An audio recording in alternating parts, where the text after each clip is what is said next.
नमस्कार। मैं कुलदीप तिवारी हमारे आदर्श नेताजी सुभाष चंद्र बोस जी की 125वीं जयंती के पावन अवसर पर उनको नमन करते हुए जन उद्गोर सेवा संस्थान परिवार के माध्यम से आप सभी का हार्दिक स्वागत एवं अभिनंदन करता हूं।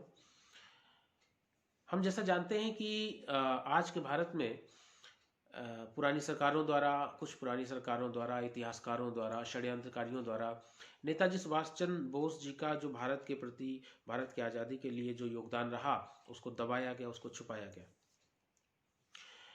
किताबों में उनके योगदान को संक्षिप्त करके, सीमित करके पढ़ाया गया और जो वास्तविक सम्मान नेताजी सुभाष चंद्र बोस जी को मिलना चाहिए था, वो वास्तविक सम्मान उनको नहीं मिल पाया, नहीं दिया गया, सरकारों ने नहीं दिया, राजनीतिज्ञों ने नहीं दिया।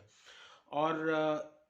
किताबों में एक ऐसा महिमा मंडित करके बताया गया कि कुछ नेताओं को, नेहरू जैसे नेताओं को, जैसा कि नेहरू उस समय के बहुत बड़े नेता थे और सुभाष चंद्र बोस जी का जो योगदान था, उनका जो नेतृत्व था, उसको दबा दिया गया। जबकि वास्तविकता ये है कि सामाजिक रूप से भी, राजनीतिक रूप से भी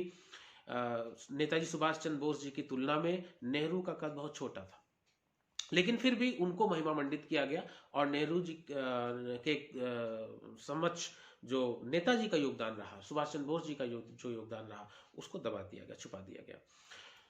वास्तव में अगर देखा जाए तो अंग्रेजों का जो एक सपना था भारत को गुलाम बनाए रखने का, तो उस पे जो वास्तविक प्रहार किया आजाद हिंद फौज के माध्यम से, जो एक वज्रपात किया ने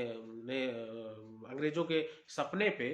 तो वो हमारे नेताजी सुभाष चंद्र बोस जी थे। वास्तविक आज़ादी का श्रेय नेताजी सुभाष चंद्र बोस जी को जाता है और ये बात अंग्रेजों ने भी मानी है और अंग्रेजों ने अपनी किताबों में भी इस बात को लिखा है, वर्णन किया है कि भारत को छोड़ने का जो असली कारण था, वास्तविक कारण था, वो कोई सत्याग्रह नहीं था, बल्कि नेताजी सुभाष चंद्र बोस की आज़ाद हिंद फौज थी। तो इन सब चीज़ों से, आज सोशल मीडिया के ज़माने में इन सब चीज़ों से युवा पीढ़ी परिचित हो रही है और भारत सरकार के द्वारा, जो आज की भारत सरकार है, मौजूदा भारत सरकार है, तो उनके द्वारा नेताजी सुभाष चंद्र बोस जी की जयंती को पराक्रम दिवस के रूप में मनाने का जो सराहनीय निर्णय लिया गया है, उसका स्वागत किया जाना चाहिए। उसका हम जन उद्गोर सेवा संस्थान के मंच के माध्यम से स्वागत करते हैं और केंद्र सरकार से निवेदन करते हैं, करबद्ध निवेदन करते हैं